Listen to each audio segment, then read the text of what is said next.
Excel's count functions can help you count cells with numbers, text, or blank cells. Excel actually has a small family of count functions.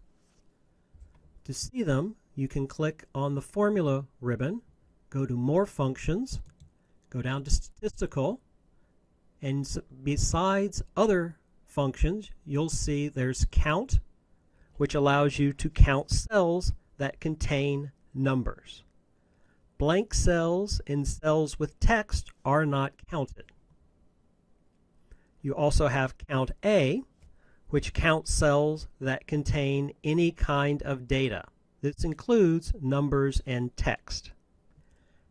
There's also Count Blank, which counts any blank or empty cells. To do this, we're going to count the cells, the numbers for our E column. So if you would, scroll down to cell E56, click on cell E56, and then go up on the ribbon and click on AutoSum. Under AutoSum, you'll see Count Numbers. Click on Count Numbers, and it should select all of your cells. If not, in this case, it did not select all of my cells because of the blank locations. Let's go up to cell E2 and drag down to select all the cells from E2 down to E55. Hit Enter, and that will return 44 to let me know that 44 of the cells above it actually have numbers in those cells. It's just a count of the cells in the range that have numbers.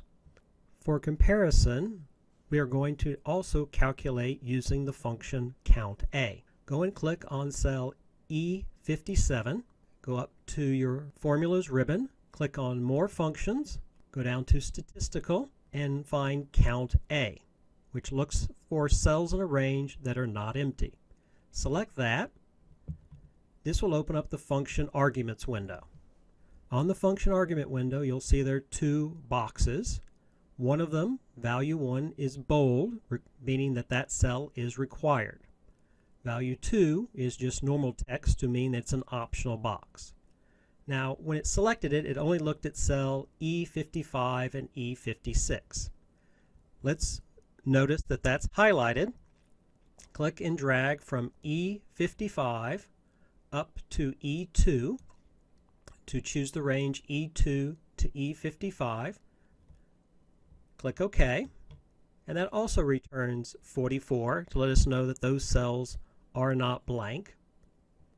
That's another tool you can use to help you work with Excel and get more familiar with formulas and functions.